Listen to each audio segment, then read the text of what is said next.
My name's Daniel Martinez, and I've always been the quiet one in my family, the one who keeps his head down, helps where he can, and doesn't make a fuss. Growing up in San Antonio, Texas, I learned early that sometimes being dependable means being invisible. My older brother Victor, on the other hand, was the family's golden boy. Charming, loud, always the center of attention at every backyard barbecue and family gathering, and somehow always broke. He drove a Dodge Charger he couldn't afford, wore designer clothes he paid for in installments, and lived in a luxury apartment downtown that was way beyond his means. But none of that mattered to my parents. Victor was their star, and I was just the reliable backup who made sure the bills got paid. So when Victor announced his engagement to Tonia Ramirez at Sunday dinner last spring, my parents went absolutely all out. They wanted a celebration worthy of their golden boy, something people would talk about for years. My mother spent weeks planning every detail, obsessing over centerpieces and seating arrangements like it was a royal wedding. They settled on the Mansion Restaurant on Turtle Creek in Dallas, one of the most expensive venues in Texas, the kind of place where politicians and oil tickers celebrate their biggest moments. Candlelight reflecting off crystal chandeliers, a live jazz band, Dom Perignon champagne flowing like water, filet mignon and lobster tail for everyone, the absolute works. Who do you think handled the deposit? Yeah, me. Victor had called me 3 weeks before the event, his voice dripping with that familiar mixture of charm and desperation that I'd heard 1,000 times before. Bro, I'll pay you back next month, I swear on everything.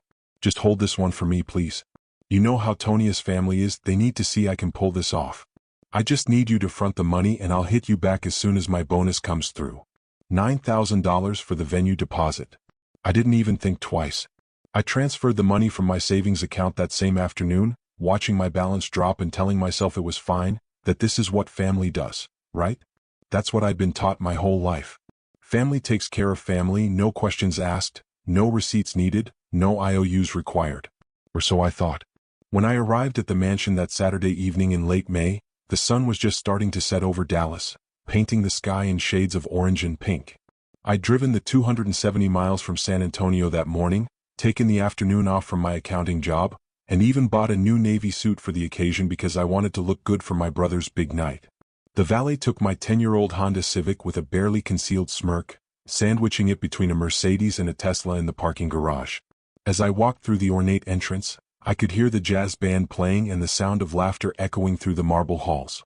The main table was already full when I stepped into the private dining room.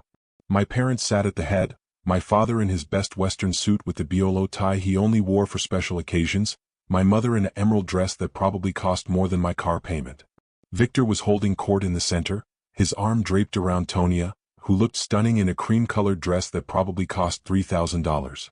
Her parents, the Ramirezes, sat stiffly on the other side, clearly people who took their money seriously. Her friends, a group of polished 20-somethings who all seemed to work in real estate or tech, were already on their second bottle of champagne. Even some random cousins I barely knew had made the trip, people I hadn't seen since my grandmother's funeral 5 years ago, all dressed to the nines and laughing like they'd been invited to the Oscars. As I approached the table looking for my seat, Victor looked up with that same smug grin he's had since we were kids, the one that always meant trouble was coming. "Hey, Danny," he said loudly enough for everyone to hear, his voice already slightly slurred from the champagne. His eyes had that glassy shine that told me he'd been drinking since the afternoon. "This table's for family only, bro." He gestured dramatically around the crowded table, making sure everyone was watching.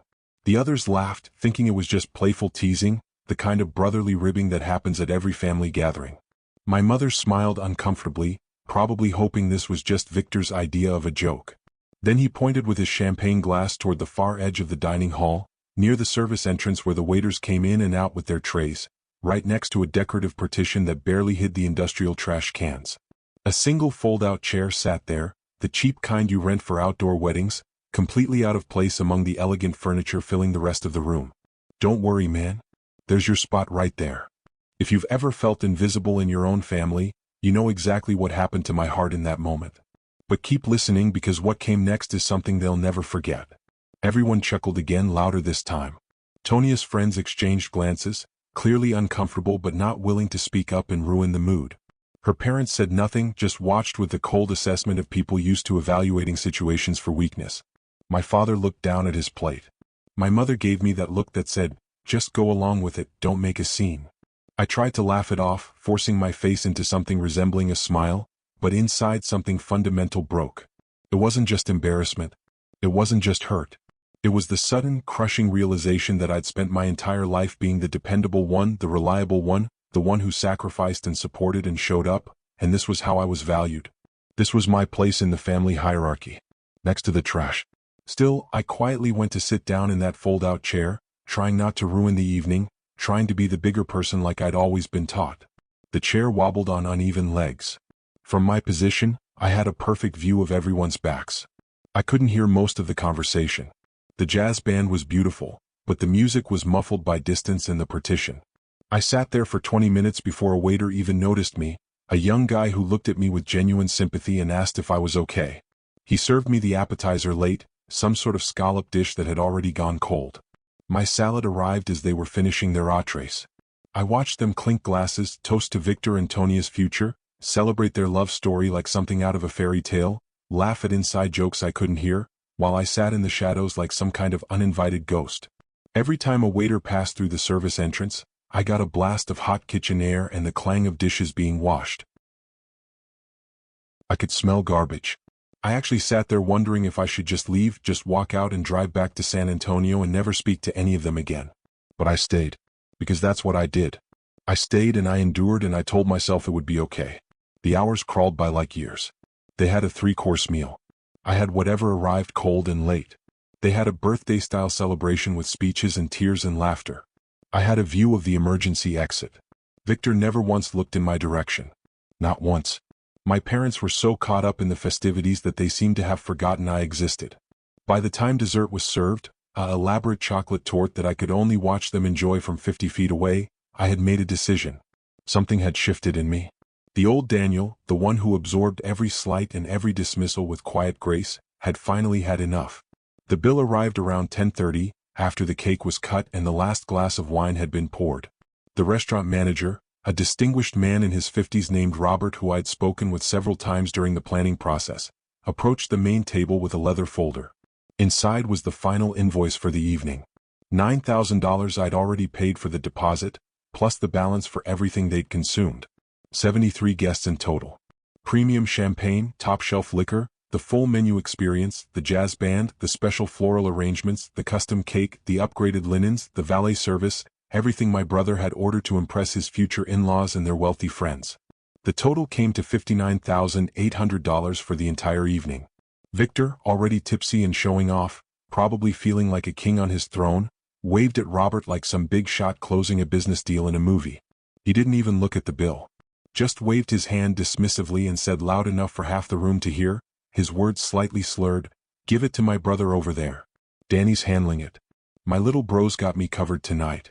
He winked at Tonia like he'd just done something clever, like he'd proven how well his family supported him.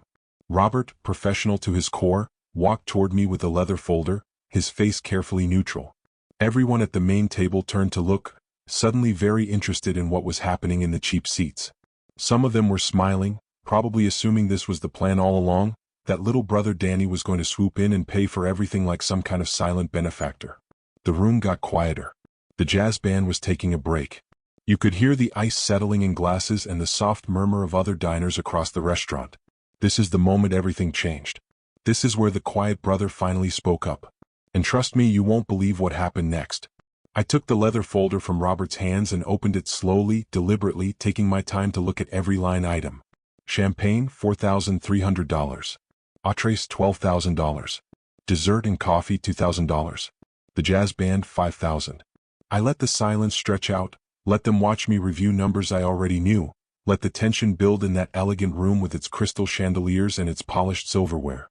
Then I looked up at Robert and smiled, the most genuine smile I'd felt all night, and said in a clear, calm voice that carried across the entire dining room, "I'm sorry, Robert, but I can't help with this bill."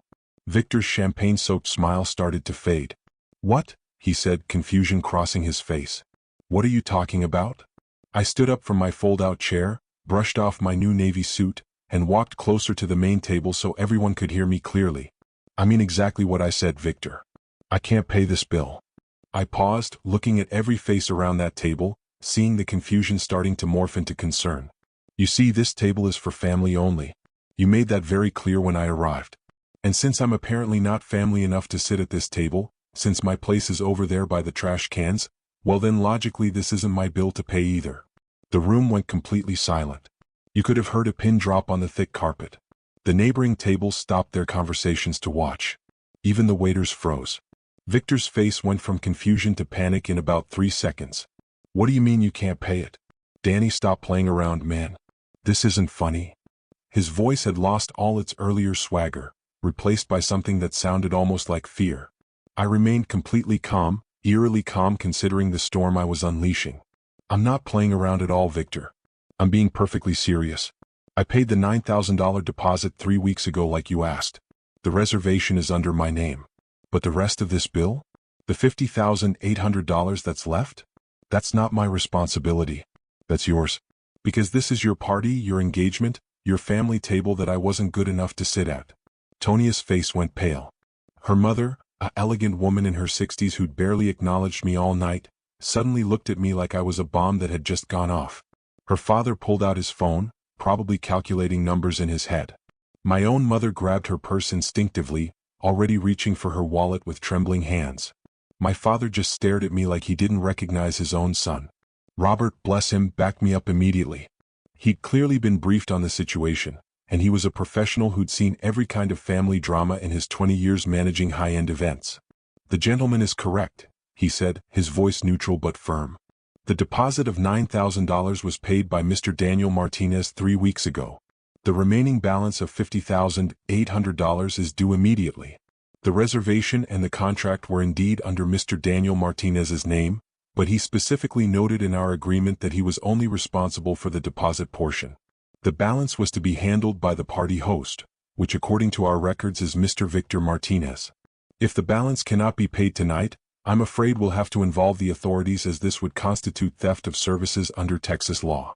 Now watch how quickly a family celebration turns into a nightmare when the truth comes out. Victor tried to laugh it off, that nervous laugh he always used when he was cornered. Come on bro, you're not serious. You're really going to do this? At my engagement party? He looked around the table desperately, seeking allies, finding none. Everyone was too busy avoiding eye contact. I didn't raise my voice. I didn't need to. Victor, I paid your deposit. I drove 5 hours round trip to be here. I bought a new suit for your special night. And you sat me by the garbage. So yes, I'm absolutely serious. I'm as serious as that chair you thought was good enough for me. He tried to salvage the situation, turning to Robert with fake confidence. Just charge it to my card, we'll sort this out later. He pulled out his wallet, hands shaking slightly, and handed over a platinum credit card that probably looked impressive but clearly had nothing behind it. Robert took the card, walked to the payment terminal, and returned 2 minutes later with that sympathetic expression service workers get when they have to deliver bad news. I'm sorry, sir. The card was declined. Do you have another form of payment? Victor tried 2 more cards. Both declined. His face was now bright red, sweat beading on his forehead despite the air conditioning. Tonia was crying quietly, her perfect makeup starting to run. Her friends were suddenly very interested in their phones. The cousins I barely knew were slipping toward the exit. Mom, Dad, you have to help me out here, Victor pleaded, his voice cracking with desperation. My father pulled out his wallet slowly. Victor, I have maybe $3,000 on me. That's nowhere near enough. My mother was already crying. How could you do this, Daniel? How could you humiliate your brother like this? I turned to her, and for the first time in my life I didn't back down. No, Mom. How could he humiliate me? How could you let him? How could you all sit there and laugh while he put me next to the trash? My voice was steady, but there was steel in it now.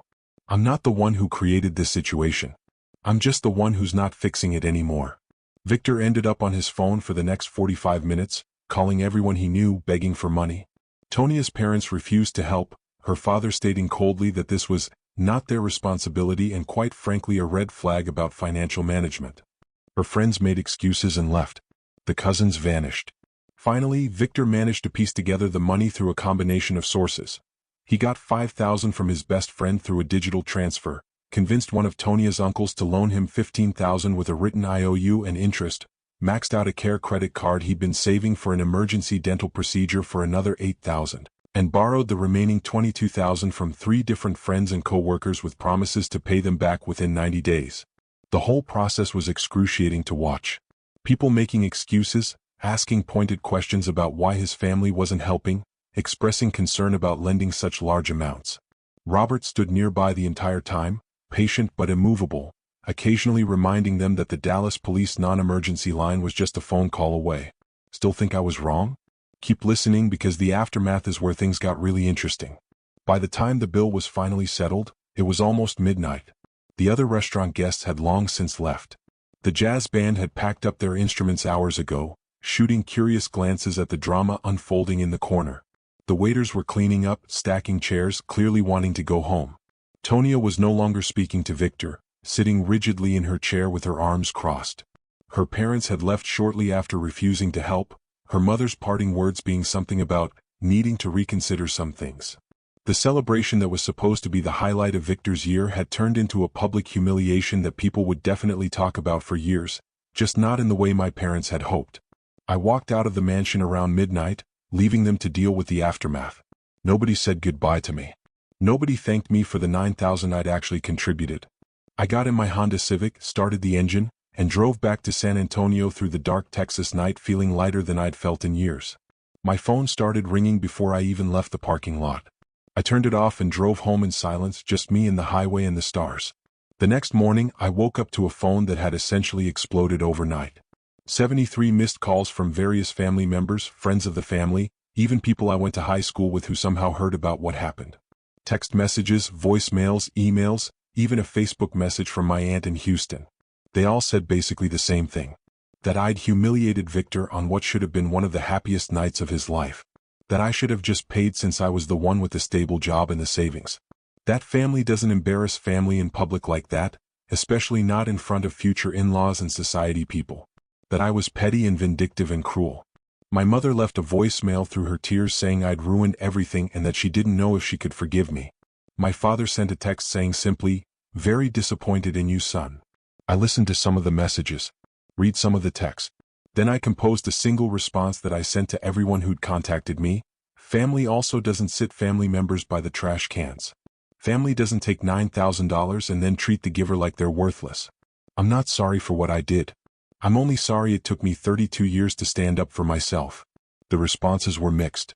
Some people doubled down, calling me selfish and telling me I'd regret this. Others, surprisingly, sent private messages of support. Cousins I barely knew saying they'd been treated similarly by Victor over the years.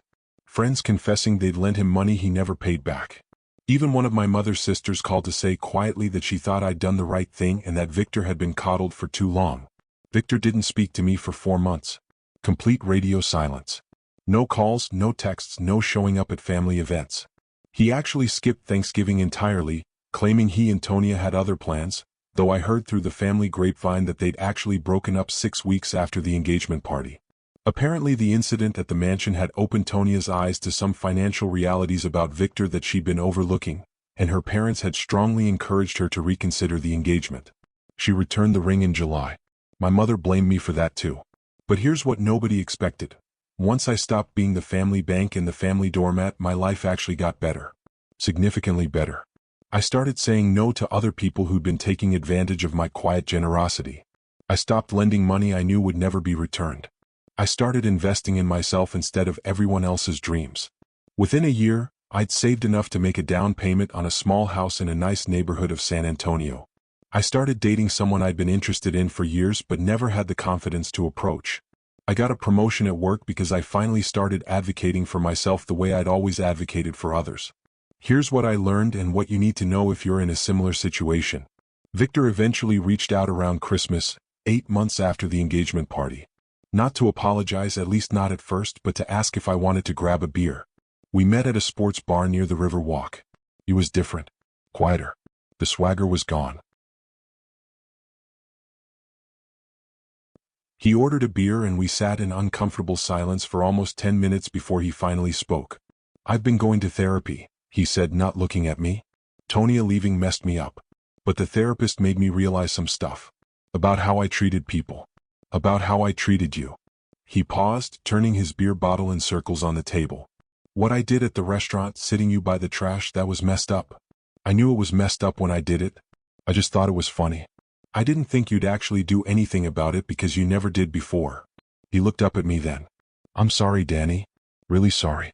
For that night and for a lot of other stuff over the years. It wasn't a perfect apology. It didn't erase decades of being treated as less than. But it was something. It was more than I expected. We talked for 2 hours that night. Really talked, maybe for the first time in our adult lives. I told him how it felt to always be the reliable one, the forgotten one, the one expected to sacrifice without recognition. He told me about the pressure he felt to be the golden boy, to maintain an image he couldn't afford, to be charming and successful when he was actually drowning in debt and insecurity. We didn't solve everything that night. We didn't become best friends. But we started the slow process of building something more honest. Our relationship today is different. Better in some ways, more distant in others. Victor's working on himself. He got a second job to pay off his debts. He's dating someone new, someone who knows his real financial situation and doesn't care. He hasn't asked me for money in over a year. When we see each other at family gatherings, there's a respect that wasn't there before. He knows I'll help if he truly needs it, but he also knows I won't be taken advantage of. And honestly, that boundary has made us closer than we ever were when I was just his personal ATM. My parents eventually came around too, though it took longer than with Victor. My mother in particular struggled with it. In her mind, family unity meant everyone playing their assigned roles, and I'd broken the script. But about a year after the incident, during a quiet moment at a family gathering, she pulled me aside and said, "I still wish you'd handled it differently. But I understand why you did what you did. Your brother took advantage of your kindness for too long, and we let him." It wasn't a full apology, but from my mother, it was something close. The truth is, you can love your family deeply, unconditionally, with every fiber of your being, but you don't have to tolerate being treated like garbage. Love and respect are not the same thing. You can give someone your love without giving them permission to diminish you.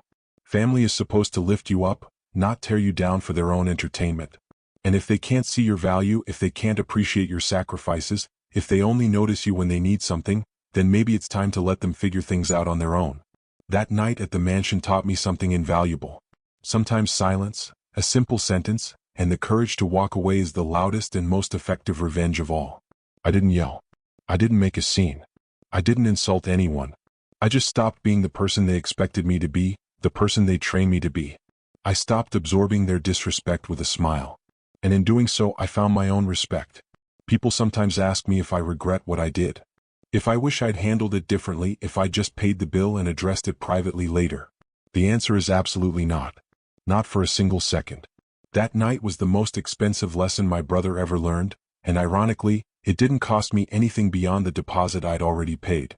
It cost him $50,000, a fiancé, a lot of friendships, and his false sense of superiority. But it bought me something priceless, my self-respect. If you're reading this and you're the person everyone takes for granted, the one who always says yes, the one who sacrifices while others celebrate, I want you to hear this. You deserve better. Your kindness is not weakness. Your generosity is not stupidity. But when people mistake your grace for an unlimited resource they can exploit without consequence, you have every right to draw a line. You have every right to say no. You have every right to let them experience the natural consequences of their choices. You're not being cruel. You're not being petty. You're being healthy. The best part? Once you stop being everyone's solution, you become available to solve your own problems. You become available for your own dreams. You become the main character in your own story instead of a supporting actor in everyone else's drama. And trust me, that's where the real celebration happens, not at some overpriced restaurant in Dallas, but in the quiet satisfaction of knowing your own worth. He told me I wasn't family. I believed him and I let him pay the price. Best decision I ever made. Now it's your turn. Have you been the Daniel in your family? The friend group? The workplace? Drop a comment below and tell me your story. And if this resonated with you, if you've ever felt invisible while everyone else celebrated, share this with someone who needs to hear it. Sometimes the kindest thing you can do for yourself is to stop being kind to people who don't deserve it. Hit that like button if you agree, and remember, you teach people how to treat you. Make sure you're teaching the right lesson.